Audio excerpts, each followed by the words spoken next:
Neste momento, aqueles que puderem se colocar de joelhos, vamos nos colocar de joelhos em nome de Jesus, para juntos entrarmos na presença de Deus e pedir o derramamento do Espírito Santo sobre as nossas vidas e clareza da sua palavra. Aqueles que puderem se colocar de joelhos, vamos nos ajoelhar em nome de Jesus.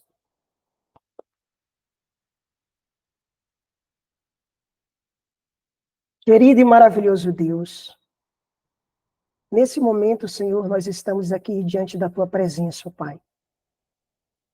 Que o mesmo Deus que pregou o evangelho a Abraão, o mesmo Deus que ensinou os discípulos naqueles 40 dias, que neste momento o Senhor possa nos ensinar. Porque está escrito, ó Deus, que nós seríamos ensinados por Ti, seremos ensinados por Deus. Que nesse momento a verdade, Senhor, possa entrar dentro dos nossos corações. E por conhecer a Tua verdade, possamos alcançar a libertação de todos os nossos pecados. Que nesse momento o Teu Santo Espírito possa falar através da minha boca, dos meus lábios. Senhor, como Isaías, ó Pai, eu oro. Tire uma brasa do Teu altar e toque nos meus lábios. Para que eu possa, Senhor, trazer uma mensagem que traga libertação e cura espiritual, e mostrando os encantos incomparáveis da justiça de Jesus Cristo. São estas bênçãos que eu te peço, Senhor, em nome de Jesus. Amém e amém. Glória a Deus. Glória a Deus. Vamos abrir a nossa Bíblia no livro de Filipenses, Filipenses capítulo 3. Vamos abrir a Bíblia no livro de Filipenses, capítulo 3. Aqueles que quiserem acompanhar por suas Bíblias ou pelo slide, fiquem à vontade. Filipenses, capítulo 3, verso 4. Vamos abrir lá em Filipenses, capítulo 3, verso 4, verso 5 e verso 6. Filipenses, capítulo 3, verso 4, verso 5 e verso 6. Vamos ler a palavra de Deus, que nos diz o seguinte. Está escrito na palavra de Deus. Ainda que também podia confiar na carne. Se algum outro cuida que pode confiar na carne, ainda, mas eu. Verso 5. Circuncidado ao 8º dia da linhagem de Israel, da tribo de Benjamim, hebreu de hebreus. Quanto à lei, fui fariseu. O apóstolo Paulo, na carta aos Filipenses, ele está mostrando a sua experiência como um fariseu. Continuando, verso 6. Quanto à lei, fui fariseu. Quanto ao zelo, persegui a igreja. Quanto à justiça que há na lei, fui irrepreensível. Então, antes de sua conversão, o apóstolo Paulo, ele está mostrando que ele era fariseu de fariseu, hebreu de hebreus, da linhagem de Israel, segundo a carne, da tribo de Benjamim. Quanto ao zelo, perseguia a igreja. E quanto à justiça que há na lei, fui irrepreensível. Ou seja, antes de Paulo conhecer a Jesus, antes de Paulo conhecer o evangelho do nosso Senhor e Salvador Jesus Cristo, conhecer o Messias, ter uma experiência com Deus, a experiência do apóstolo Paulo com a lei era boa. Quando o apóstolo Paulo olhava para a lei de Deus, e ele via, quando ele se colocava diante da lei, e via os requerimentos que a lei pedia, ordenava, ele se sentia bem. Então, os 10 mandamentos, antes de Paulo conhecer a Jesus, eram mandamentos doces. Paulo tinha uma visão de que a lei se guardava com a carne.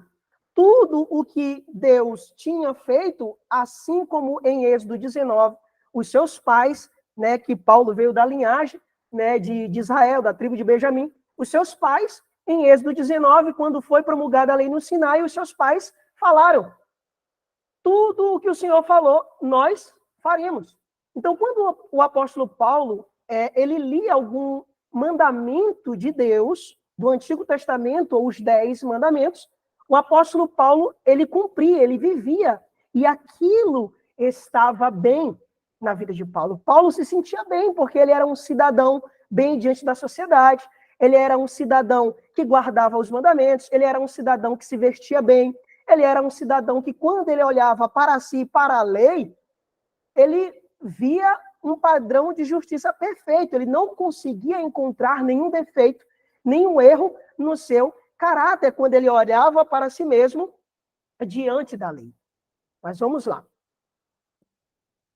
O apóstolo Paulo havia lido e ouvido a palavra de Deus, e ela o havia enchido de zelo.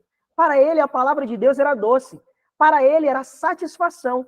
E, de fato, quando a lei de Deus, os 10 mandamentos, se mostravam diante dele, ele olhou e disse: de acordo com a lei, sou irrepreensível. Eu fiz isso certo, eu fiz aquilo certo, eu fiz tudo certo. O fariseu olha para a lei de Deus e para as suas palavras e diz: elas são doces, elas fazem eu me sentir doce comigo mesmo. De fato, Lucas 18, verso 11 e 12, apresenta um fariseu. Paulo, na sua experiência, contando aqui a igreja de Filipos, ele mostra que ele era fariseu de fariseu. Quando nós vamos para a palavra de Deus, no capítulo 18 de Lucas, no verso 11, nós temos aqui uma história que trata como podemos receber a justiça de Deus e como não podemos receber a justiça de Deus. Vamos ler Lucas capítulo 18, verso 11 e verso 12. Lembre-se que Paulo, quando ele olhava para a lei, ele se sentia o quê? Perfeito. De acordo com o padrão que existia na lei, o apóstolo Paulo olhava e dizia: bom, eu guardo o sábado, bom, eu não mato, eu não furto, eu não roubo. Quando o apóstolo Paulo olhava para as leis de saúde, bom, eu vivo completamente todas as leis de saúde, com respeito à lei, eu sou irrepreensível. Então, se o apóstolo Paulo vivesse nos dias de hoje, ele iria comparar a sua vida, né, com as ordens que Deus dera para a igreja, para o movimento adventista, a reforma de saúde, a reforma de vestuário, a vida no campo. Tudo isso, Paulo, nesses dias, ele estava vivendo.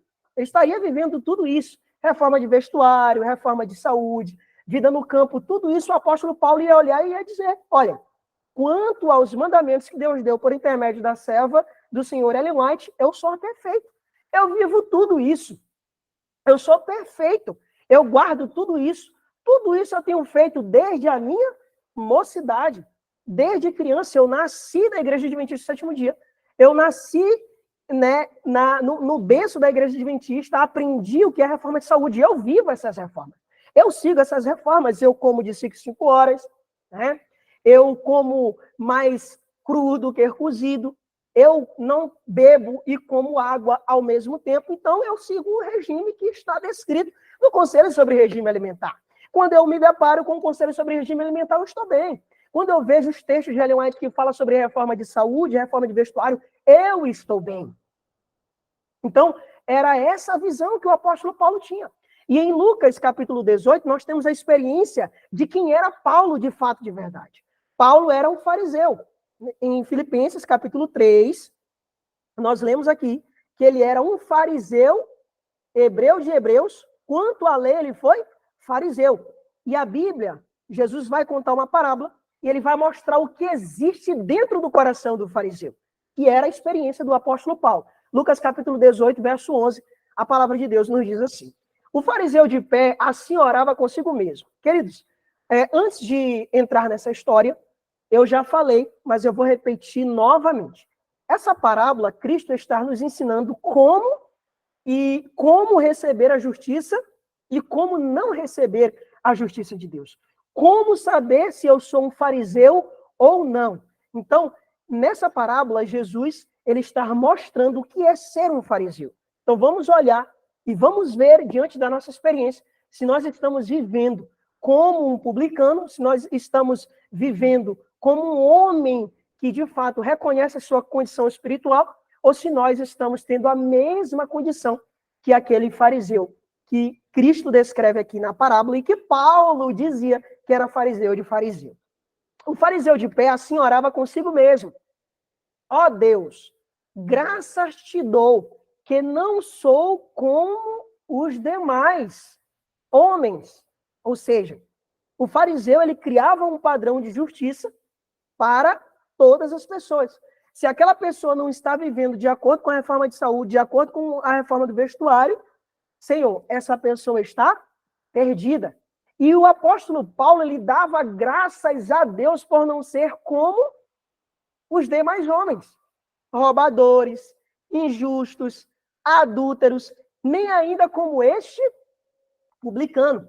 Jejuo 2 vezes na semana e dou dízimo de tudo quanto ganho. Ele olhou para a letra da lei, comparou consigo mesmo e disse: ei, a lei é mesmo muito doce. Olhe para o que eu faço. Eu jejuo 2 vezes por semana, devolvo o dízimo, 10% de tudo quanto tenho, até mesmo do cominho e da menta. E olhe para mim, eu não cometi adultério, eu sou justo nos meus negócios, eu não extorqui pessoas e não sou um publicano.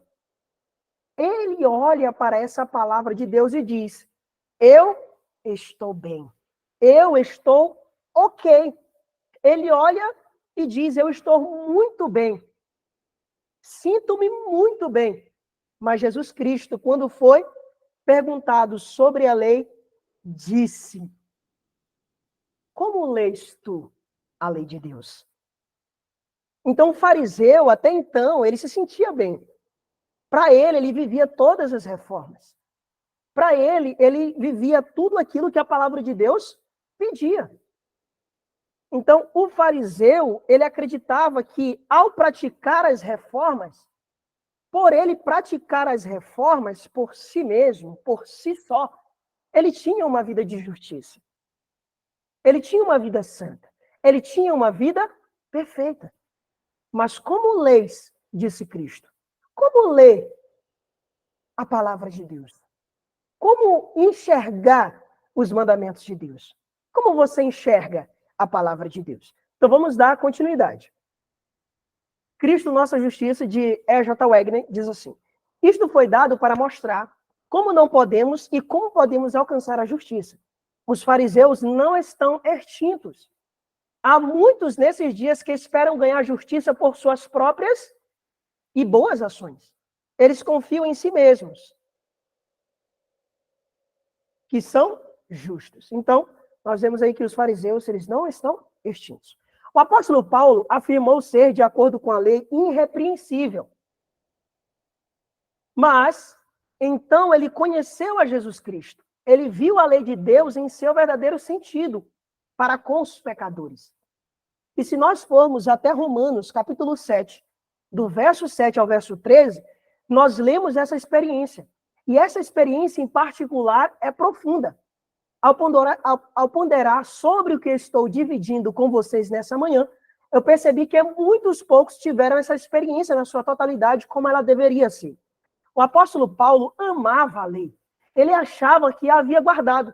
Mas quando ele a viu como verdadeiramente é, ele disse: vamos ler Romanos capítulo 7, vamos abrir a nossa Bíblia no livro de Romanos, capítulo 7. Romanos capítulo 7, do verso 7 ao verso 13. Vamos abrir a nossa Bíblia, Romanos capítulo 7, do verso 7 ao verso 13. A palavra de Deus diz assim: que diremos, pois? É a lei pecado? De modo nenhum. Mas eu não conheci o pecado senão pela lei. Porque eu não conhecia a concupiscência se a lei não dissesse: não cobiçarás. Verso 8. Mas o pecado, tomando ocasião pelo mandamento, operou em mim toda a concupiscência. Enquanto sem a lei estava morto o pecado. E eu, em algum tempo, vivia sem lei. Ou seja, o apóstolo Paulo, ele achava que ele estava bem. Ele estava caminhando ali pela cidade, sou um homem bom, sou um homem generoso. Mas quando ele se depara, de fato, com a realidade da lei de Deus, quando ele vê que a lei é santa, justa e boa, que a lei não quer o que ele fez de bom, que a lei quer uma vida toda de justiça, aí o apóstolo Paulo enxerga verdadeiramente a lei. É por isso que no versículo 25 ele diz que a lei é espiritual. Então a lei não é carnal. No versículo 6 do capítulo 7, Paulo estava vivendo na velhice da letra e não na novidade do espírito. Ele olhava para as tábuas de pedra e via e dizia, ok, eu sigo tudo isso aqui, eu estou bem. Só que a lei é espiritual, a lei não é carnal. A lei é espiritual. Então, no verso de número 9, a Bíblia está dizendo que Paulo, em algum tempo, vivia sem a lei. Só que em Filipenses, capítulo 3, fala que ele não era irrepreensível quanto à lei, sim, mas que lei? A lei das obras, não a lei da fé. No verso 9, continua dizendo, vindo o mandamento, reviveu o pecado e eu morri. Ou seja, quando Paulo, de fato, conheceu a lei de Deus, que ele viu a sua condição espiritual, ele morreu. Vamos agora para o versículo de número 10. E o mandamento que era para a vida, achei que me era para a morte. Porque o pecado, tomando ocasião pelo mandamento, me enganou, e por ele me matou. E assim a lei é santa, e o mandamento santo, justo e bom. Logo tornou-se o bom em morte? De modo nenhum. Mas o pecado, para que se mostrasse pecado. Então o apóstolo Paulo, ele não enxergava a espiritualidade da lei, ele não compreendia a espiritualidade da lei, mas para que o pecado se mostrasse pecado, foi necessário o apóstolo Paulo entender que a lei é espiritual. Vamos continuar. Operou em mim a morte para o bem, a fim de que, pelo mandamento, o pecado se fizesse excessivamente maligno. Ou seja, Paulo não compreendia a espiritualidade da lei de Deus. Ele leu a lei como ela deveria ser lida, e então a lei o matou. Ele passou a perceber que o que ele achou que ele estava guardando, não estava guardando como deveria. De acordo com a letra da lei, talvez ele fosse realmente bom. Mas quando a espiritualidade da lei foi mostrada, ela o esmagou. Pois quando veio o mandamento, o pecado reviveu e eu morri.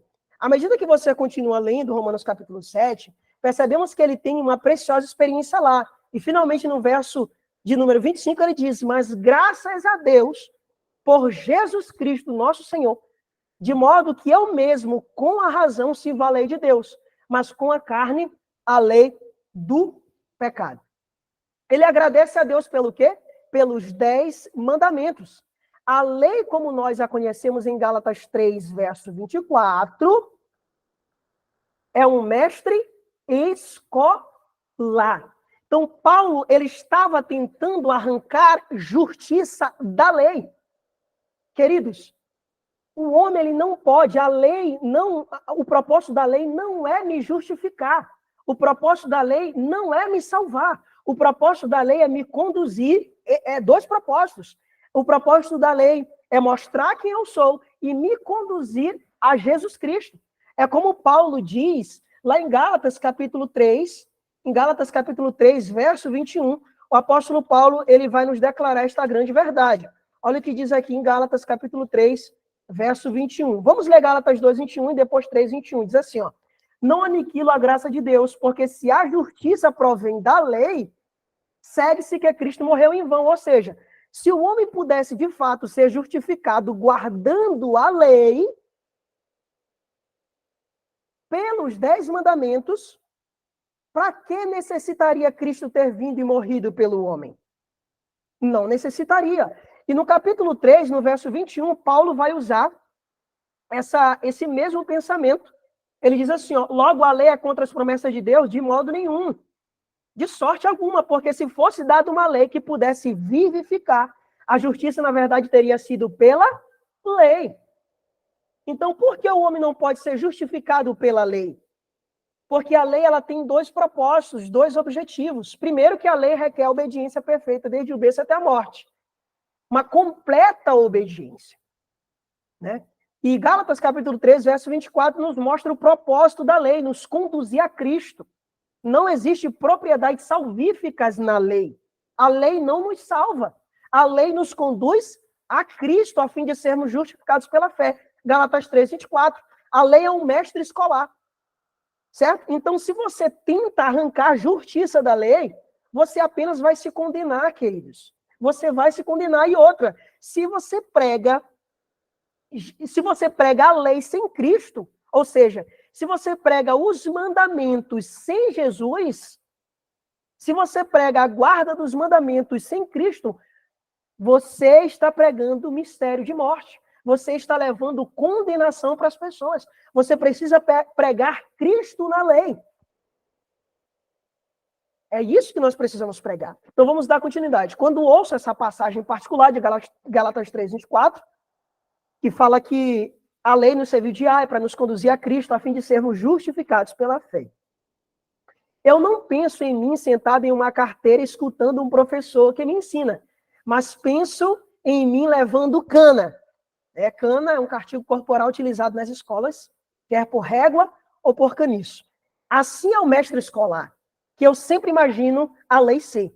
Ela castiga, ela vem até nós e diz, você acha que fez certo? Você não fez certo. Ellen White fala, a lei nos mostra os pecados, da mesma maneira que um espelho nos mostra que nosso rosto não está limpo. O espelho não pode limpar o rosto. Esta não é a sua finalidade. Ela continua. Assim também é com a lei. Ela aponta nossos defeitos e nos condena, mas não tem poder para nos salvar. Então, nós não somos salvos pela lei. Até porque nós não temos como ser salvos pela lei. Foi para isso que Jesus Cristo veio. Porque era impossível, como diz Romanos capítulo 1, verso 3, a carne estava fraca para obedecer à lei. A carne é fraca, ela não consegue. Mas Deus, enviando o seu Filho em semelhança de carne pecaminosa, condenou o pecado na carne. Ou seja, pela obediência de Jesus, o homem pode, pelos méritos de Cristo, Cristo vivendo no homem, ele pode observar os mandamentos de Deus. Mas fora isso, o homem não pode, porque o padrão que a lei requer é justiça. Justiça de toda uma vida. Você cumpriu a lei? Você pode dizer, eu cumpri a lei. Cumprir a lei seria fazer o que é correto. Você fez o que é certo? Crianças, vocês foram bons meninos ou meninas?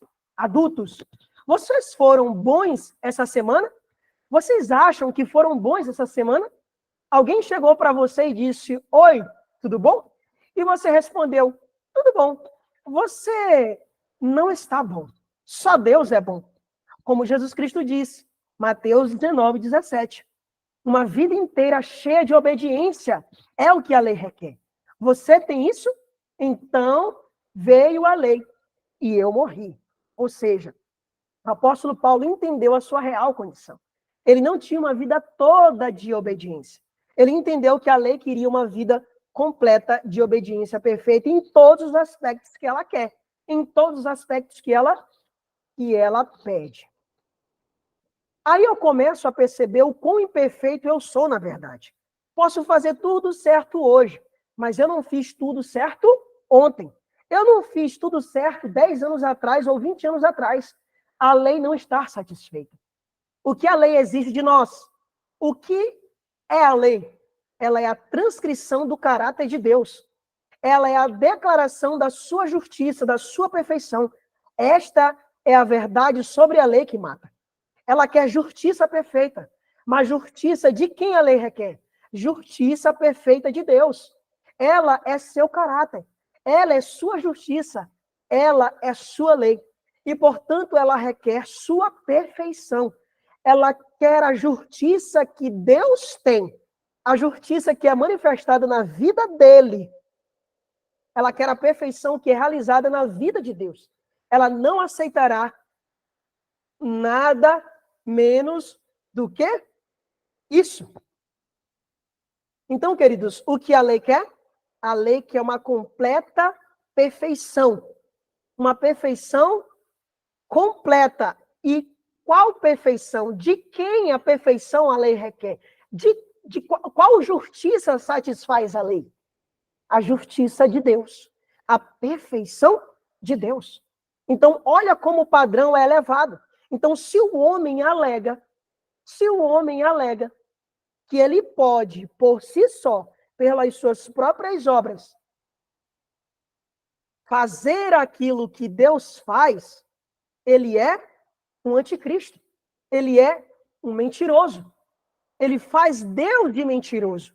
O homem, ele não pode viver uma vida perfeita. Por que ele não pode? Porque o passado dele não foi perfeito. Porque o ontem dele não foi perfeito. Porque a semana dele não foi perfeita.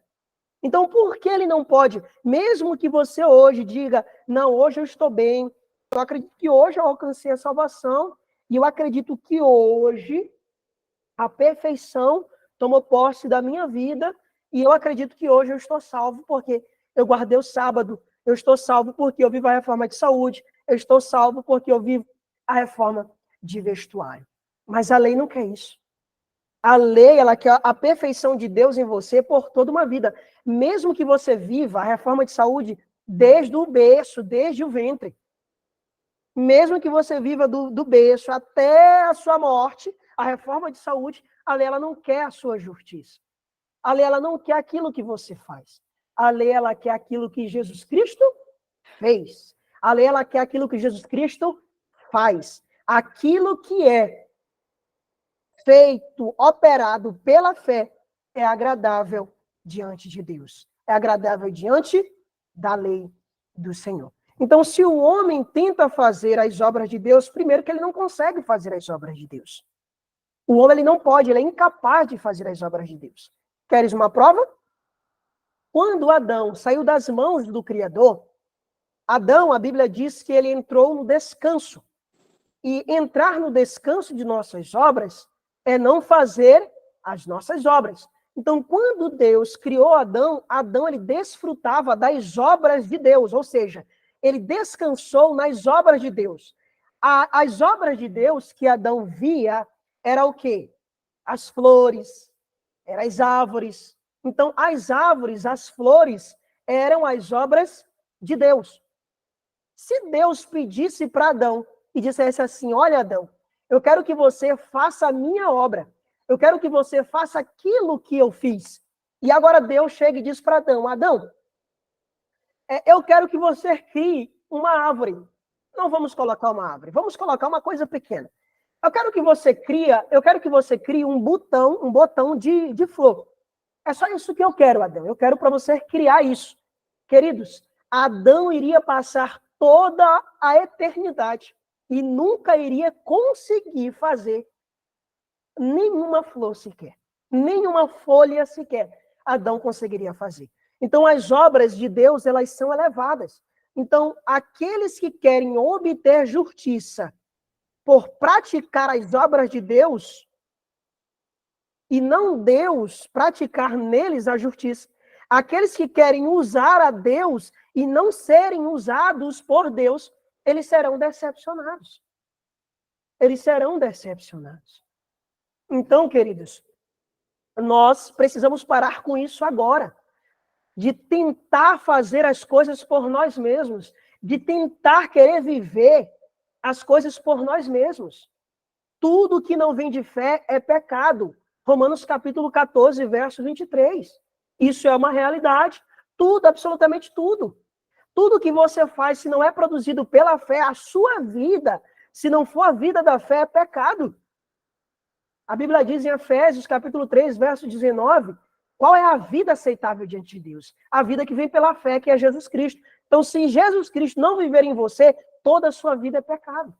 Então, nós precisamos entender isso. A justificação pela fé é Deus abatendo a glória do homem no pó, mostrando que ele não pode fazer absolutamente nada. É por isso que Paulo diz que se ele fosse para se gloriar na carne, ele seria o primeiro a se gloriar na carne. Se ele fosse para obedecer pela carne, ele seria o primeiro. Ele era fariseu de fariseu, irrepreensível quanto à justiça que havia na lei. Mas não é isso que a lei requer. E Paulo entendeu isso. Paulo entendeu quando ele se deparou com a lei, quando ele estava andando sozinho, ele se deparou com a lei, ele disse, a lei não quer isso. A lei requer obediência perfeita. E qual obediência a lei requer? A obediência de Deus. As obras de Deus. São essas obras que a lei requer. Logo, o bom tornou-se morte para mim? De modo nenhum. Mas o pecado, para que se mostrasse pecado, operou em mim a morte por meio do bem. A fim de que, pelo mandamento, o pecado se manifestasse excessivamente maligno.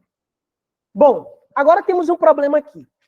Não sou um pecador que faz algumas coisas certas aqui e apenas algumas coisas relapsas ali. Mas agora somos vistos extremamente malignos. Ou como Romanos capítulo 5, verso 20, coloca. Estamos em uma abundância de pecado. A nossa condição espiritual. Deus conhece as nossas obras. Não adianta tentarmos escondermos debaixo das folhas de figueira da nossa própria justiça. Deus conhece as nossas obras. É por isso que para a igreja de Laodiceia ele diz, olha, não adianta. Eu sei o que vocês pensam. Eu sei o que vocês fazem. Eu conheço estritamente a obra de vocês. Eu conheço as suas obras. Mas quais são as nossas obras? Isaías 64 vai dizer, as nossas obras são iniquidades. As nossas obras são pecados. Queridos, o que nós mais temos que temer nesta vida, o que nós mais temos que temer é de fazer as nossas próprias obras. É um temor que deveremos ter constantemente de fazer as nossas próprias obras, de obedecer por nós mesmos. Nós deveremos ter medo de tentar fazer aquilo, né, que Deus nos ordenou. Então, queridos, nós estamos em uma abundância de pecado. O pecado reina na nossa vida, certo? Sobreveio, porém, a lei para que a ofensa abundasse. 1 Coríntios, né, capítulo 15, se não me engano, verso 56, o apóstolo Paulo disse que a força do pecado é a lei. Ou seja, quando você olha para a lei, quando você vai diante de Deus e que ele mostra a sua real condição, você vê de fato quão maligno é o pecado. Por quê? Porque a lei vem para que a ofensa abunde. Ou seja, quando Deus nos mostra a lei, quando ele nos mostra, por exemplo, no Sinai, quando Deus mostrou a lei para aquele povo em Êxodo 19, Êxodo 20, Deus estava mostrando a condição deles. Mas eles, pelas suas próprias justiças, não entenderam a sua condição. Ao proferirem palavras de morte, eles fizeram uma aliança com a própria morte. Eles fizeram uma aliança que nem mesmo eles conseguiriam viver aquela aliança que eles estabeleceram com eles mesmos. Tudo que o Senhor falou, faremos. Então, eles não enxergaram a sua real condição. E nós estamos em uma abundância de pecado. Então, se todos os dias, ao nos entregarmos a Deus em oração, nós não reconhecermos que somos desesperadamente perversos, que somos desesperadamente pecador, que necessitamos desesperadamente de justiça, nós não somos justificados. Nós estamos na mesma condição do fariseu. Eu vivo bem, eu vivo a reforma de saúde bem, certo? Então, se todos os dias, se nós não termos esse senso de dependência, de que somos pecadores, dependemos da glória de Deus todos os dias, nós estamos vivendo um evangelho de fariseu. Nós somos fariseus de fariseu e estamos querendo arrancar justiça da lei, mas nós iremos arrancar apenas condenação. Certo? Então, vamos dar continuidade, queridos. E a palavra abundar significa possuir, fornecer em grande quantidade. Então, nós temos o pecado em grande quantidade em nossa vida. Você tem ou fornece pecado em grande quantidade? Fornece copiosamente? Essa palavra copiosamente é uma palavra bem descritiva de abundância de pecado. Nossa pecaminosidade prevalece dentro de nós e somos empurrados para longe. Assim como diz Isaías 64, 6, o verso que eu acabei de citar para vocês, que diz: ora, todos nós estamos na mesma condição de impuros. Todos os nossos atos de justiça se tornaram como trapos de imundícia. Perdemos o vício e murchamos como folhas que morrem. E como o vento, as nossas próprias iniquidades nos empurram para longe. Então, essa aqui, queridos, é a nossa condição, é a minha e a sua condição. Onde posso obter o que preciso? Eu quero, pois não quero morrer. Eu quero, por favor, Deus, como o apóstolo Paulo diz no verso 22, pois no íntimo da minha alma tenho prazer na lei de Deus. Gostei disso. Eu consinto com a lei que é santa, justa e boa, mas eu vejo que dentro de mim prevalece a abundância de pecado. Mas onde o pecado abundou, a graça abundou? Não. A graça superabundou. Onde o pecado é abundante, a graça é muito mais abundante. Então, aqui nos encontramos com uma abundância de pecado, uma copiosa quantidade de transgressão, de falta de justiça. Mas o que encontramos lá também? Muito mais graça. Mas se não achamos que estamos em abundância de pecado, vamos poder encontrar a superabundância da graça? Jamais.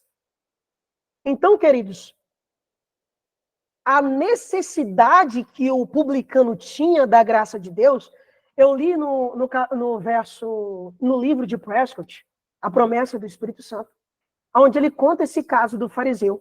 E ele diz que muitos, quando olham para a oração do fariseu, que o fariseu chega diante de Deus, mostram o seu coração e diz assim: Senhor, eu sou um pecador, não sou digno nem de levantar os meus olhos ao céu.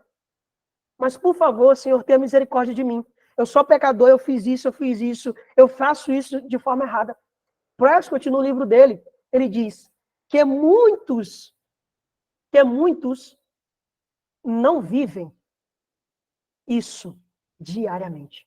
Porque a justiça, ela é diariamente. Nessa parábola, Jesus Cristo disse que esse publicano, ele foi o quê? Justificado.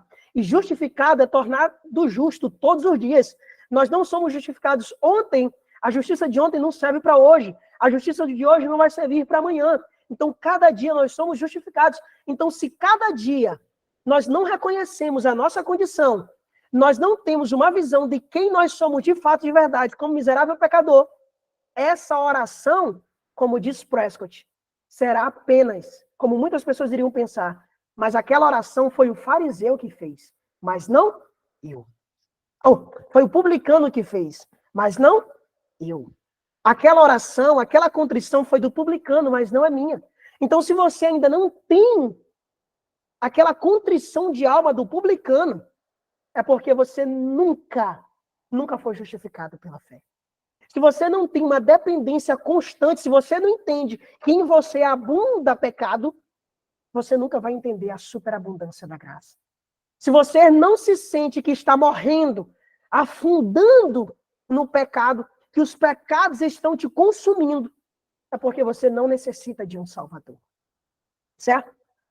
Mas se não achamos que estamos em abundância de pecado, vamos poder encontrar a superabundância da graça? Não.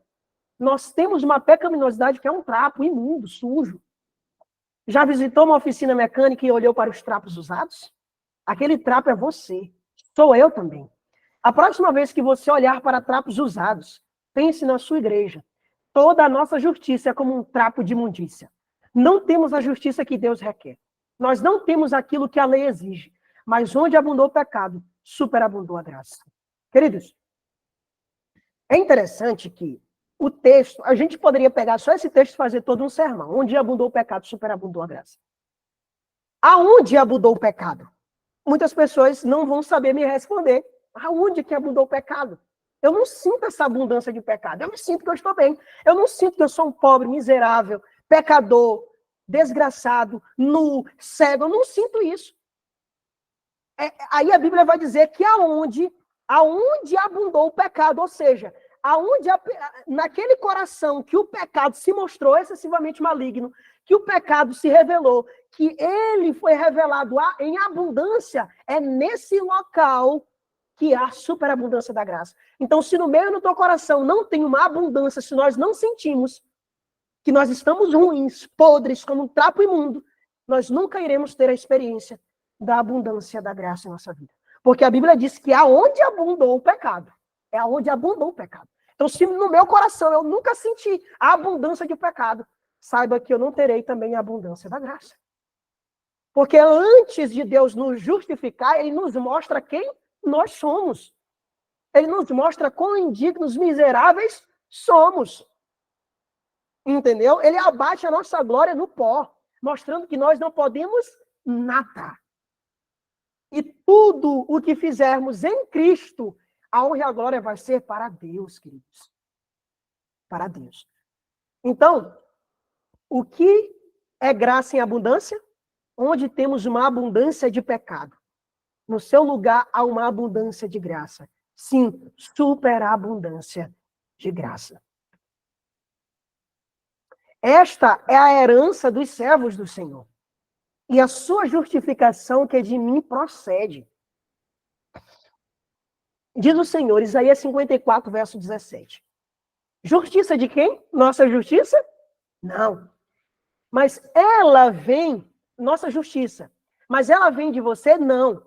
Você não pode produzi-la. Mas Deus diz, eu vos darei justiça. Eu vos darei aquilo que satisfaz a lei. Até Jones, da Mensagem Terceiro Anjo, 1893, página 210, ele diz assim, essa é a herança dos servos do Senhor. E a sua justiça que vem de mim, diz o Senhor. Então a nossa justiça vem de quem? Justiça, queridos, é o quê? É obediência. Justiça é obrar. Justiça é um reto, perfeito proceder.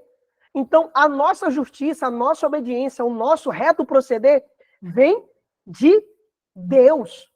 O nosso reto proceder, a nossa justiça já está pronta. Então, ela vem de Deus para mim e para você. Então, não é você que vai desenvolver a justiça, como muitos ensinam. Mas você vai receber a justiça que já está pronta. A justiça deles vem de quem? Congregação do Senhor. A justiça deles vem de suas obras? Não.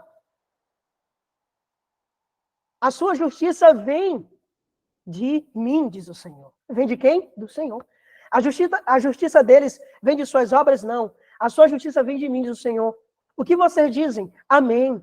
Então, qualquer pessoa que anseia, busca ou espera alguma justiça que não procede de Deus, o que acontece? O que ela tem? Trapo de imundícia. Ela não tem justiça nenhuma. Mesmo aqueles que querem alcançar a justiça com base em suas obras, vão conseguir alguma coisa? Não. Esse tipo de justiça vem de Deus? Não, Senhor. Esse dom da justiça e essa graça abundante, como podemos alcançá-la? Através de qual caminho ela vem até nós? Então, como é que a gente pode alcançar? Já que essa justiça, ela é um dom, já que a justiça de Cristo, ela é nos dada, não por méritos de nossa parte, como diz as Escrituras Sagradas. Queridos, a Bíblia diz em Efésios, capítulo 2, que as nossas obras é justiça, é um reto proceder, já estão preparadas. Então, tudo já está pronto, nosso caráter, nossa vida de santificação, tudo é Cristo, como diz em 1 Coríntios capítulo 1, verso 30. Ele é a nossa sabedoria, a nossa redenção, a nossa santificação, a nossa justiça. Então, já está tudo preparado, está tudo pronto. E muitas pessoas estão teimando de que podem desenvolver justiça, de que podem desenvolver um caráter puro e perfeito. Ellen White diz, quem prega isso ou fala que o homem tem sim um poder para desenvolver um caráter, está repetindo as palavras de Satanás. O homem não pode salvar a si mesmo, queridos. O homem não pode salvar a si mesmo. Tudo é Jesus Cristo. Agora, como posso alcançar essa abundância de graça? Vamos ler Romanos capítulo 3, verso 23. Porque todos pecaram. Então, nós temos aqui, né, a nossa condição sendo descrita que todos nós pecamos e estamos destituídos do caráter, das boas obras. Não temos do caráter de Deus. Sendo justificados gratuitamente pela sua graça, mediante a redenção que é em Cristo Jesus. Então, nós somos justificados gratuitamente pela graça de Jesus. A abundância da graça agora nos justifica gratuitamente através da redenção de Cristo Jesus. Romanos capítulo 3, vamos abrir a nossa Bíblia em Romanos capítulo 3. É interessante, queridos, nós fazermos aqui essa leitura para nos aprofundarmos, né, nesses ensinamentos claros e maravilhosos da palavra de Deus. Romanos capítulo 3. Vamos ler o versículo, eu vou ler na King James, porque esse texto na King James, para mim, ele é mais, faz mais sentido. Romanos capítulo 3, Vamos ler em Romanos capítulo 3, do verso 25 ao verso 27. Vamos lá.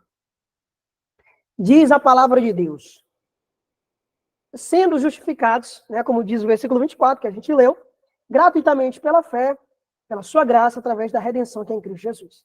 A quem Deus estabeleceu para ser uma propiciação através do sangue do seu Filho, para declarar a justiça pela remissão dos pecados que são passados na paciência de Deus. Para declarar, eu digo, a sua justiça nesse tempo, para que ele seja justo e justificador daquele que crê em Jesus. Verso 27. Onde está a vanglória do homem? Ou seja, onde está a jactância? Onde está a soberba? Onde está agora a glória do próprio homem? Está no pó. É excluída, é abatida. Por quê? Porque o homem não pode ser justificado pelas suas próprias obras. Então, a justiça dele, a vanglória dele é excluída, é abatida. Não existe jactância, não existe vanglória. Ele não pode se gloriar de ser justificado, de ser justo diante da lei. Por que ele não pode se gloriar? Porque ele não fez nada certo. Ele tem uma vida toda pecaminosa. Ele tem uma vida que a sua justiça, até o seu reto, aquilo que ele faz de bom, é pecado. É um proceder errado. Então, por isso que não existe vanglória. Continua. Foi excluída, foi abatida no pó. Por qual lei das obras? Não, mas pela lei da fé. Portanto, concluímos que o homem é justificado pela fé e não pelas obras da lei. Claro, queridos, claro. Que pelas obras da lei, nenhuma carne será justificada. Então, nós iremos... eu gostaria de explicar esse verso, principalmente o verso 25 e o verso 26, mas eu vou explicar em outros slides. Quando o apóstolo Paulo diz que a maneira que nós recebemos a justiça é quando ele declara a sua justiça. E nós iremos compreender isso mais na frente. Nós iremos nos deter agora como Cristo é a nossa propiciação. O que é a propiciação? Propiciação, né, em outras palavras, Jesus toma o nosso lugar. É como se ele se colocasse, né, ele herdou, né, ele se colocou no meu lugar, aquilo que era para mim, ele se coloca ali no meio, ele se coloca ali como propiciação. Em outras palavras, Jesus Cristo toma o meu lugar com relação às exigências da lei de Deus. Onde eu falhei, ele assume o meu fracasso sobre si e ele aplaca a ira de Deus. Ele toma o meu lugar. Foi exatamente isso que Jesus Cristo fez. Mas nós iremos entender isso de forma real. Como é que isso acontece, né, de forma prática? Olha, o que acontece? A Bíblia diz assim, ó, eu sou a videira e vós sois o ramo. Vamos abrir aqui a Bíblia, né? Eu sou a videira e vós sois as varas. Quem permanece em mim, eu nele, esse dá muito fruto, porque sem mim nada podeis fazer.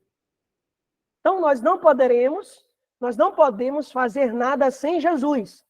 A lei precisa atuar para trazer até Jesus Cristo, para me trazer até Jesus Cristo.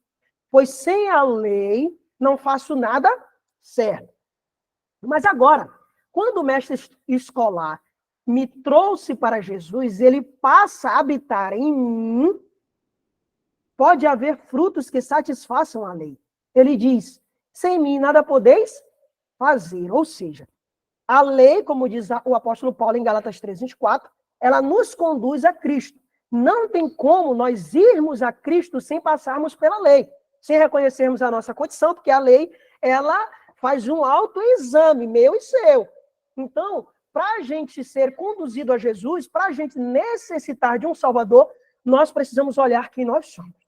Então, o primeiro passo para termos aí, né, essa justiça de Jesus é sermos levados a Cristo pela lei. Somos levados a Cristo pela lei. E a lei aponta e diz assim, olha, naquela vida ali, você é perfeito. Agora, você tentando tirar de mim a justiça, você nunca vai conseguir, Davi. Você nunca vai conseguir. Infelizmente, o que eu posso te oferecer é apenas condenação, porque o meu padrão é muito alto. E você não consegue me guardar.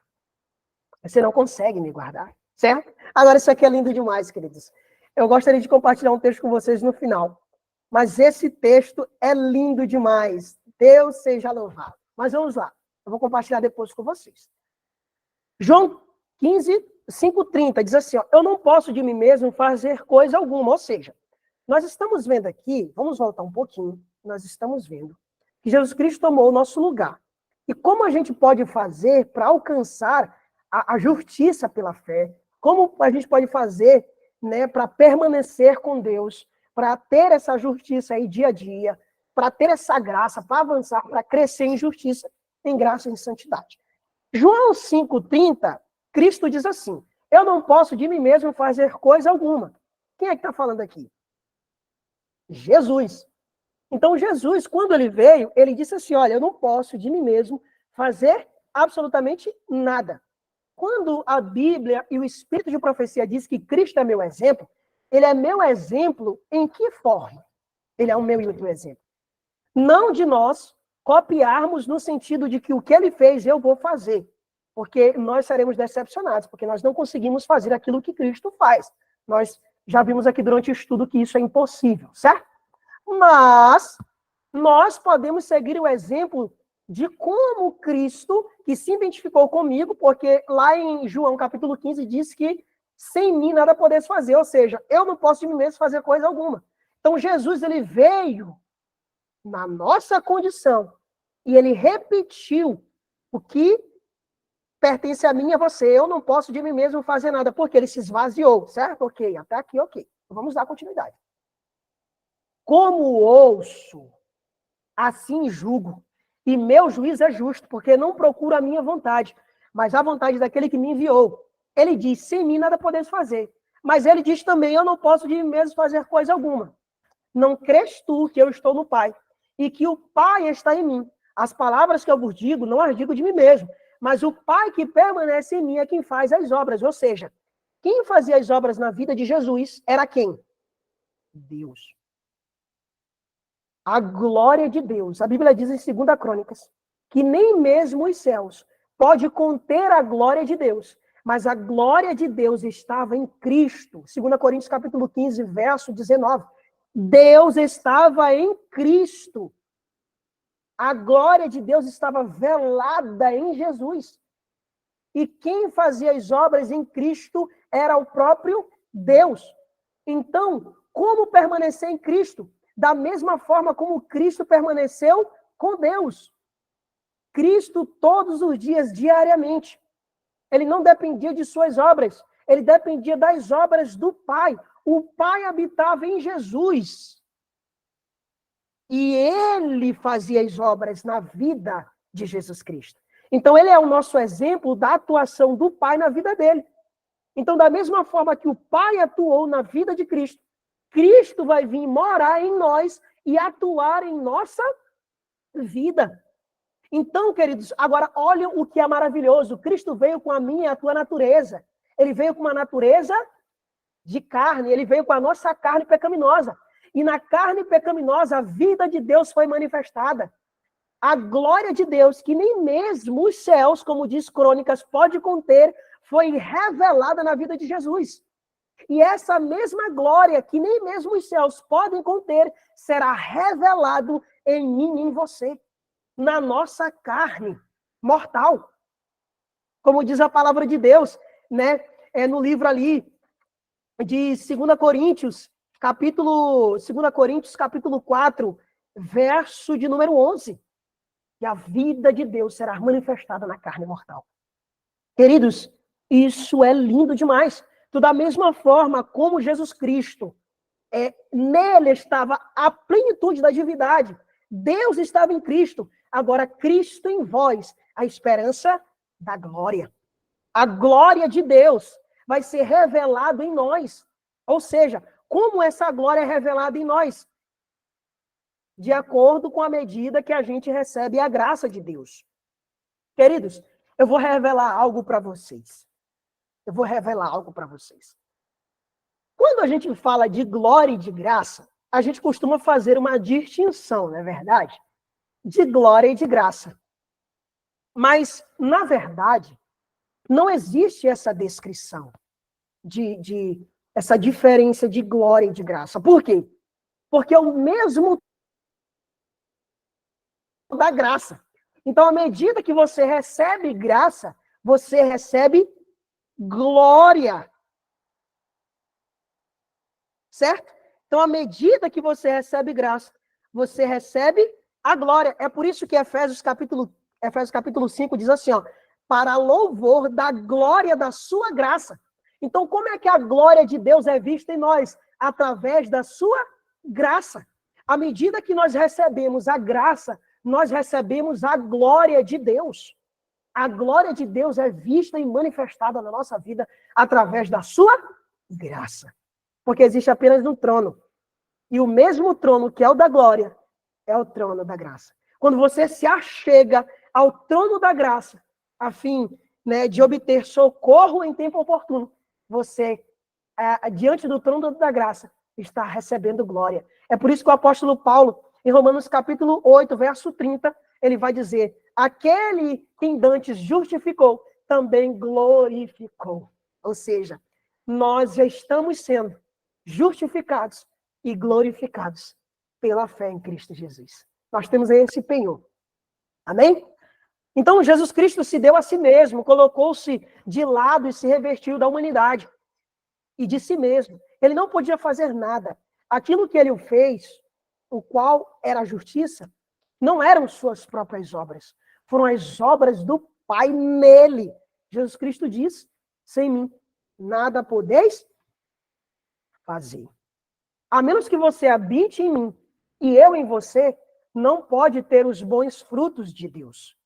Queridos, é importante entendermos isso. O fruto, eu já expliquei isso aqui em outros estudos para vocês, mas é sempre bom a gente estar, né, retomando a nossa mente novamente para entendermos, né, a palavra de Deus. Os frutos não pertencem a mim e a você. Os frutos são do Espírito. Muitas pessoas estão querendo produzir os frutos do Espírito sem ter o Espírito. Muitas pessoas estão querendo ter os dons do Espírito que acompanham a igreja, né? 1 Coríntios capítulo 12, sem ter o Espírito. Os dons não são seus. Os frutos não são seus. Os dons e os frutos são do Espírito. Você é apenas um galho em que o fruto que é produzido pela raiz é mostrado. O fruto de Deus é demonstrado na sua vida, mas não é seu. Mas esse fruto é demonstrado não para a sua glória, mas é para a glória de Deus. Então, todas as vezes que Deus manifesta na sua vida um fruto do Espírito, é porque Deus está manifestando a glória dele, o caráter dele na sua vida. Mas ele só pode demonstrar esses frutos na sua vida quando você estiver vazio de si mesmo. Porque se você estiver cheio do eu e Deus te usar, você vai querer a glória para si. E Deus, ele não faz isso por misericórdia do pecador. Porque Deus, ele faz isso, Materiais de 1888, ele mais fala sobre isso. Que Deus, ele muitas vezes não demonstra a sua graça porque o pecador não está preparado. Não demonstra a sua glória porque o pecador não está preparado. E aquilo que seria a bênção poderia se transformar em uma maldição. Ele não suportaria, né, tanto poder. Então, queridos, vamos dar continuidade. Então, os frutos é de quem? É do Espírito. Então, os frutos são vistos, são demonstrados na minha e na sua vida. Mas se permanecermos nele, poderemos, porque ele esvaziou-se de si mesmo e foi preenchido com a plenitude de Deus. Ou seja, quando a mente de Jesus ela passar a ser a nossa mente, automaticamente nós iremos nos esvaziar de nós mesmos, porque aquela mente nele fez isso. A mente de Cristo se esvaziou de si mesmo, ou seja, quando nós recebermos a mente de Jesus, nós iremos nos esvaziar de nós mesmos. E somente uma pessoa vazia, um vaso vazio, é que Deus pode preencher com a sua graça, com a sua bondade, com a sua glória. Assim, se nós permanecermos em Cristo e Cristo em nós, então Jesus Cristo passa a operar em nós, como o Pai operou em Jesus Cristo. Então poderemos executar as obras de Deus. A justiça que a lei exige é finalmente satisfeita. Cristo é apresentado como a nossa propiciação. Ao recebermos, crermos e irmos a Ele, nos escondemos em Cristo e o Pai só vê seu Filho. Quando Ele olha para você e para mim, escondidos em Jesus Cristo, não vê nossa pecaminosidade mais. Então, queridos, quando nós recebemos a justiça de Cristo, quando nós somos justificados diante de Deus, quando aquela vida, justiça, o que é justiça? Justiça é boas obras, obediência perfeita. E nós somos salvos pela vida de Cristo, né? Como diz Romanos capítulo 5, verso 11 ou verso 10. Então, quando aquela vida vem morar em mim e em você, o Pai não olha mais para mim e para você, ele olha agora para aquela vida. Ele olha para Jesus em você. Ele não vê mais você, ele vê Jesus. É por isso que a Bíblia vai dizer que a justiça de Deus, ela é como uma propiciação, ou seja, Deus, ele se coloca, Jesus Cristo, ele se coloca entre o pecador e a lei. Aquela lei que via os defeitos do pecador. Agora, Jesus Cristo se coloca entre o pecador e a lei. Cristo diz para o pecador, venha para trás de mim, receba a minha justiça, receba a minha vida. E quando eu aceito esse chamado, e eu vivo a vida de Cristo, quando a lei me olha, ela não me olha mais, porque eu estou escondido atrás de Cristo. Ela olha Jesus Cristo. Ou seja, por isso que a Bíblia vai dizer que agora, sem lei, a justiça de Deus, agora sem lei, a justiça de Deus se revelou. Então, Jesus Cristo agora, queridos, ele vem, passa a viver em mim e em você. E o Pai, quando ele olha, ele não vê mais o pecador Jorge, ele não vê mais a pecadora Andréia, ele não vê mais a pecadora Ingrid. Agora ele vê Cristo e a sua justiça. Por isso que a Bíblia diz que sem lei se manifestou a justiça de Deus. Por quê? Porque a lei não olha mais para você. A lei olha para Cristo em você. Porque se a lei olhar para você, é a sua condenação. Agora a lei olha Cristo em você, Cristo e a sua justiça brilhando em você. Isso é justificação pela fé. Ele vê somente a perfeição de Cristo, o qual é o seu próprio reto proceder. Então, quando ele olha para nós, ele está feliz, pois ele vê sua própria justiça. Onde havia falhas miseráveis, onde há um homem miserável, pobre, cego e nu, ele vê uma vida perfeita. Ele vê uma vida que é tão perfeita como a sua própria. Porque, de fato, é a sua vida. Essa vida é perfeita desde a eternidade até a eternidade. Assim a lei fica feliz. Porque a lei em si mesma requer bem isso. Perfeita justiça, desde a eternidade até a eternidade. Agora, vamos voltar. Como essa justiça ela pode ser, né, aplicada a mim e a você. Aplicada a mim e a você. Quando nós vamos para a Bíblia King James, lá em Romanos capítulo 3, verso 25, verso 26, a Bíblia usa essa expressão, declarar justiça. A quem Deus estabeleceu para ser uma propiciação através da fé no seu sangue, para declarar a sua justiça, para a remissão dos pecados que são passados, na paciência de Deus. Então, o que é declarar? Na carta aos Romanos, Wegner faz um comentário, ele diz assim, manifestar sua justiça, ou declarar sua justiça é pronunciá-la. Deus fala justiça ao homem, e esse é justo. É o mesmo método empregado na criação, ele falou e tudo se fez, pois somos feitura dele, criados em Cristo Jesus para as boas obras, as quais Deus de antemão preparou para que andássemos nelas. Queridos, vamos entender aqui essa importante verdade. Quando Deus olhou para a terra, quando lá no primeiro dia, né, houve a luz, na mente de Deus, ele tinha planejado toda a criação. A Bíblia diz que Deus chama as coisas que não são como se já fossem, ou seja, toda a criação já estava estabelecida na mente de Deus. Ele já via o primeiro dia, o segundo dia, o quarto dia. No primeiro dia, ele já via toda a criação feita. Ele já via tudo isso feito. Olha como é os pensamentos de Deus, né? Como é na mente do nosso Senhor Deus e Salvador. Então, ele chama as coisas que não são como se já fossem. Ou seja, quando Deus vem até mim e você, qual é a forma dele nos imputar a justiça? Através da sua palavra. Nós estamos falando agora de algo prático. Como podemos obter a vida de Deus? Através da palavra. As palavras que eu vos digo são espírito e são vida. Então, a forma de Deus nos dar a sua justiça é declarando. E declarar é falar, é pronunciar. Então, da mesma forma como Deus olhou para a terra e disse, haja luz e houve luz, ele fala para mim e para você. O que ele diz? Qual é a promessa? Dar-vos-ei um coração novo. Porém, dentro de vós um espírito novo. E se eu acreditar nesta promessa, nessa palavra, assim como a terra, nós teremos o mesmo resultado. Então, como é que Deus usa o método? Como é que ele justifica o homem? Pela palavra. Então, não tem como falar de justificação pela fé se nós não entendermos o método, né, de Deus, do método que Deus usa para que o homem pode viver pela fé. Então, declarar justiça é falar. Ele declara, ele fala justiça. Está escrito, Senhor, agora se manifestou a justiça de Deus. Quando? Agora. Você quer ser liberto do pecado? Está escrito. A Bíblia diz, em Romanos capítulo 6, versículo 14, o pecado não terá domínio sobre vós. Ali é Deus falando. Queridos, vamos nos aprofundar. Nós já fizemos uma série aqui no canal, né, a Luz da Verdade 1888, falando sobre o poder da palavra. Mas vamos dar continuidade. Mas você sabia que em 2 Coríntios capítulo 4, verso 6, diz que Deus mandou a luz brilhar na escuridão? No princípio havia escuridão e Deus disse, haja luz e houve luz. Ele mandou a luz brilhar na escuridão. A luz se produziu sozinha? Não. Mas Deus mandou, ele declarou. E temos diante de nós os 10 mandamentos. E nós lemos como se Deus estivesse dizendo, você deve fazer isso, você deve fazer aquilo. Então olha como é que a gente lê os 10 mandamentos. A gente não vê os 10 mandamentos como uma promessa. Nós olhamos aqui os 10 mandamentos, nós lemos os 10 mandamentos que diz não matarás, e eu digo, eu não vou matar.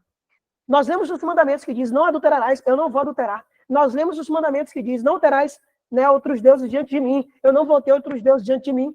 Então nós lemos os mandamentos não como promessa, mas apenas como ordenança de Deus. Mas, queridos, nós precisamos entender que o próprio Deus que disse à terra, haja luz e houve luz, foi o próprio Deus, foi a própria palavra que disse os mandamentos. Quando nós vamos até o livro de Êxodo, capítulo 20, lá a Bíblia diz assim, ó, essas são as palavras de Deus. E a Bíblia diz em João, capítulo 6, verso 63, que as palavras são espírito e são vida, não são letras mortas. Então existe vida nos 10 mandamentos, como diz, né, João, capítulo 12, verso 49. Verso 40, eu acho que é 49, eu creio que seja isso, 49. Que diz que os mandamentos são vida. Ou seja, os mandamentos de Deus são vida, queridos. É isso que a gente precisa entender. E muitas pessoas estão lendo os 10 mandamentos apenas em tábuas de pedra. Você lê os mandamentos e diz, eu não vou fazer isso. Você lê os mandamentos e diz, eu não vou fazer aquilo. Mas não. Da mesma forma como Deus olhou para a terra e disse, haja luz, houve luz, e ponto final. Houve luz, a própria palavra foi o que trouxe à existência a luz. Então, a própria palavra é que vai fazer eu e você guardarmos os mandamentos de Deus. A palavra diz para mim e para você da mesma forma como ela disse para a terra. O que é que a palavra diz? Não adulterarás. E qual deve ser a nossa resposta? Amém, Senhor. Aquela palavra entra em nós e ela é quem produz a justiça. A palavra entra em nós e ela é quem cumpre o mandamento. Não somos nós a cumprir o mandamento. Certo? Mas é a palavra que é declarada a nós, como nós vimos aí em Romanos capítulo 3, verso 25. E é assim que nós consideramos os mandamentos, de Deus. Mas lendo linha por linha, vemos que a palavra que sai da boca de Deus produzirá. Ela produzirá o que quer. Então, quando Deus vem até nós e diz, não terás outros deuses diante de mim, como leis os mandamentos? Como se dissesse, não é para você ter outros deuses diante de mim? Certifique-se de que você não se curve perante algum ídolo? Não. É a mesma palavra que foi proferida no princípio. Em si, a própria vontade de Deus se produzirá em você. Se recebermos a palavra de Deus dessa maneira, não somente Jesus Cristo irá tomar o lugar dos nossos fracassos, mas a própria palavra dele produzirá sua justiça em nossas vidas. Ela criará o que ela falou. Amém por isso? Amém, queridos. Então, o poder de cumprir os mandamentos está na própria palavra, não está em mim e nem em você. O poder de cumprir os mandamentos está na palavra de Deus. Quando os israelitas receberam os 10 mandamentos, o que eles disseram? Tudo que o Senhor falou, tudo que o Senhor disse, nós iremos fazer. Eu vou cumprir, sim. Deus, sim. Deus, isso foi foi o que comandaste e é o que queres. Então é o que farei e farei agora. Mas não é isso que Deus quer. Então, queridos, quando nós olhamos para os 10 mandamentos, a nossa resposta tem que ser antagônica. Não deve ser como aqueles judeus de outrora, como aqueles israelitas de outrora. Não, queridos, a nossa resposta deve ser: amém, Senhor. A mesma resposta de Abraão. Quando Deus falava, Abraão cria, e a palavra se transformava na vida de Abraão uma realidade. Eu vou cumprir. Não sou eu quem vou cumprir, mas é Deus quem vai cumprir. Ela não quer o que você cumpre, ela não quer o seu reto proceder, ela não quer a sua obediência, ela quer a obediência de Deus. Deve ser permitido que a palavra de Deus produza seu próprio cumprimento. 2 Pedro, capítulo 1, verso 4, a palavra de Deus diz assim: pelas quais ele nos tem dado as suas preciosas e grandíssimas promessas. Então, as promessas de Deus, elas são nos dadas para quê? Aí a Bíblia vai dizer: para que por elas vos torneis participantes da natureza divina. Ou seja, como eu posso ser participante da natureza divina? É tentando guardar os mandamentos pelas minhas próprias obras? Não. Eu sou participante da natureza divina pelas promessas, crendo nas promessas. Como foi que Sara participou do plano de Deus? Deus, em Gênesis 12, disse para Abraão que dele viria o descendente. Capítulo 17 também diz. Como foi que Deus cumpriu na vida de Abraão? O que foi que Abraão fez para participar dos planos? Para ser participante dos planos de Deus, crendo nas promessas. Então, os mandamentos de Deus, o conselho sobre regime alimentar, os livros que a Ellen White fala sobre reforma universitária, são promessas de Deus. E Deus é quem vai vir e viver em nós e cumprir essa promessa. Ele vai fazer isso na nossa vida. Não somos nós a fazer, queridos. As preciosas promessas, elas nos servem para que por elas, nos tornemos participantes da natureza divina. O que são os 10 mandamentos? Eles são promessas. Mas não somente promessas, preciosas promessas. Estamos recebendo a palavra de Deus dessa forma, como promessas. Olhamos para as suas exigências. Como receber essa palavra, queridos, todos os dias de forma prática? Vamos lá. A Bíblia diz em Efésios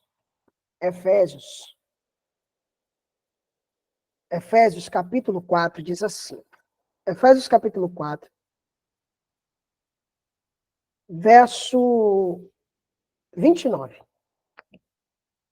Como viver isso aqui na prática? Viver pela fé é crer na palavra de Deus. Viver pela fé é viver o tempo todo com a palavra, no coração. Por isso que Davi vai dizer: guardei a tua palavra no meu coração para não pecar contra ti. Então, viver pela fé é o tempo todo na dependência da palavra de Deus. Certo? É o que você for fazer. A palavra de Deus tem que ser o centro. Então, como é isso na prática? Hoje a Bíblia, para mim, queridos, não é mais um livro de regras, mas é um livro de promessas, preciosas promessas. E se eu aceitar essas promessas, como os personagens dela aceitaram, o resultado será o mesmo. Então a Bíblia vem e diz assim para mim e para você, ó, Deus fala comigo individualmente todos os dias. Ele diz assim, ó: não saia da vossa boca nenhuma palavra torta. Não é você ler esse verso aqui, do versículo 19 de Efésios capítulo 4, e dizer: olha, hoje eu vou me policiar, vou me vigiar, para não sair da minha boca nenhuma palavra torta. Não. Mas é você crer nesta palavra, todo tempo, todo momento. Quando você querer falar alguma coisa, é você rogar a promessa, está escrito: não sai da vossa boca nenhuma palavra torta. Certo? Então, queridos, isso é viver pela fé. É viver constantemente pela fé. E você precisa viver pela fé desde a hora que você acorda até o seu deitar. Até o seu deitar. Até dormindo, nós temos uma lição da justificação pela fé.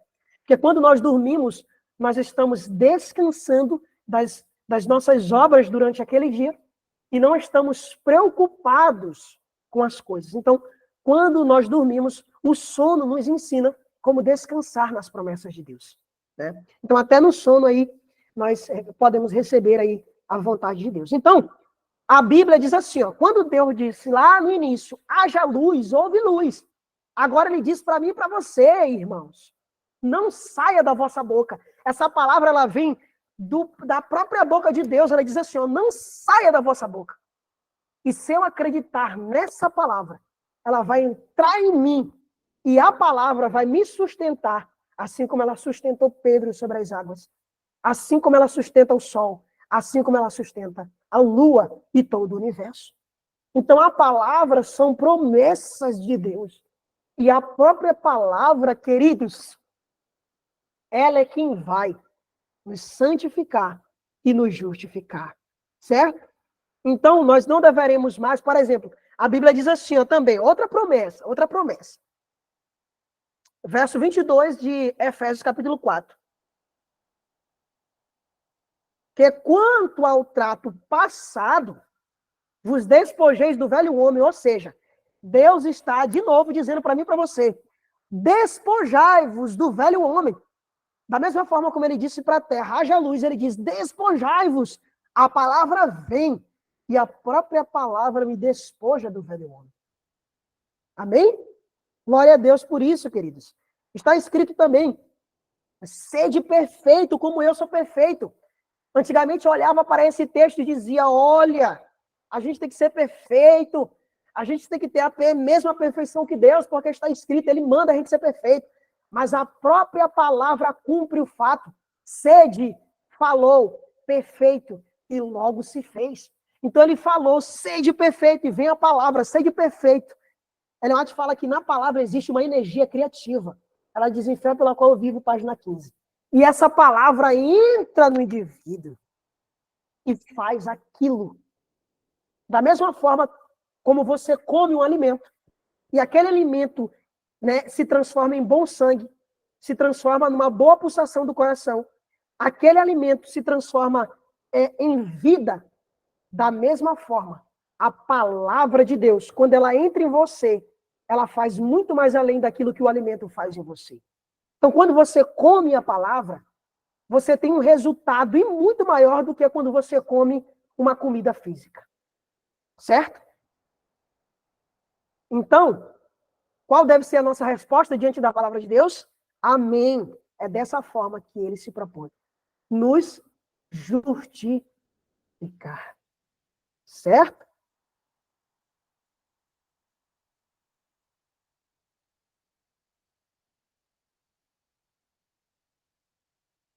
Ok. Então, queridos, vamos lá. Vamos dar continuidade. Em nome do Senhor Jesus, nós iremos, né, o tempo está um pouco avançado, mas estar na presença de Deus é o que nos agrada, é o que nos importa, aprender de Jesus é sempre bom, certo? Então, queridos, qual é a forma que Deus se propõe a nos justificar? Declarando. Então, essa é a forma. Nós vimos que é pela graça, e a forma como ele faz em mim e você é pela sua palavra. Amém? Isso ficou claro. Eu acredito que deu aqui, né, de ficar claro. Agora, vamos ler Romanos capítulo 3, verso 19, verso 20 e verso 22. Diz assim, verso 19. Ora, nós sabemos que tudo o que a lei diz, aos que estão debaixo da lei o diz, para que se cale toda a boca e todo mundo fique sujeito ao juízo de Deus. Aqueles que estão debaixo da lei são aqueles que pensam que podem cumpri-la. Eles são aqueles que dizem, tudo o que o Senhor disse, isso farei.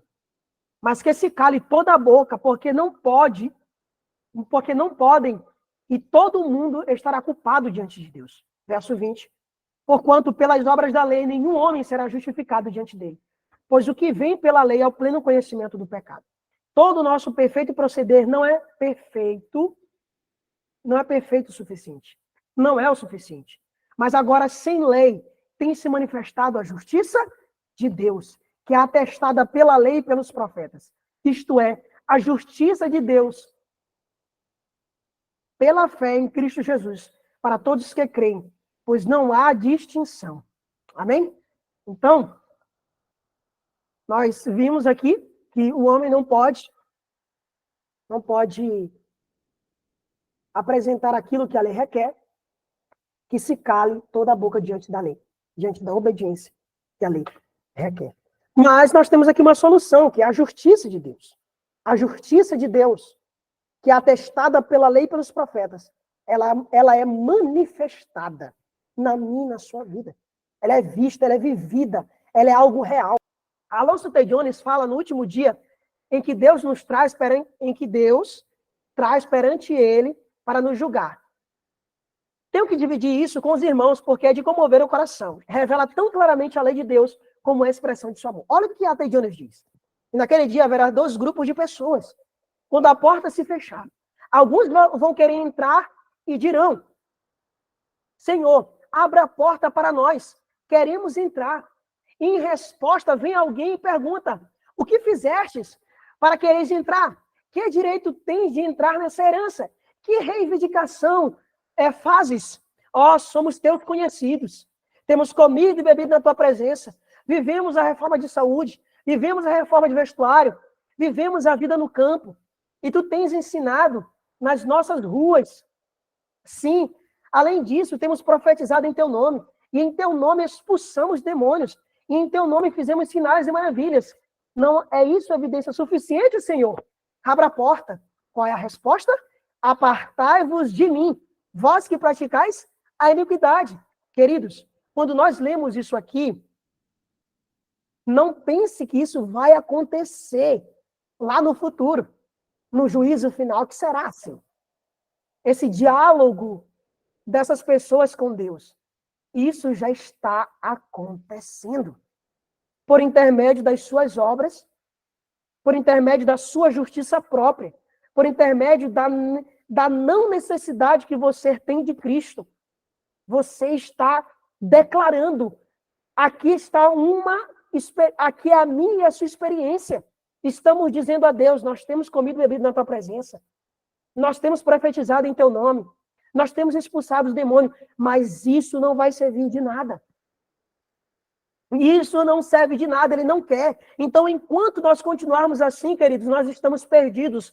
A palavra para nós é: apartai-vos de mim, vós que praticais a iniquidade. Ou seja, mas eles não estão fazendo coisas boas, mas essas coisas boas para Deus, diante do texto, é iniquidade.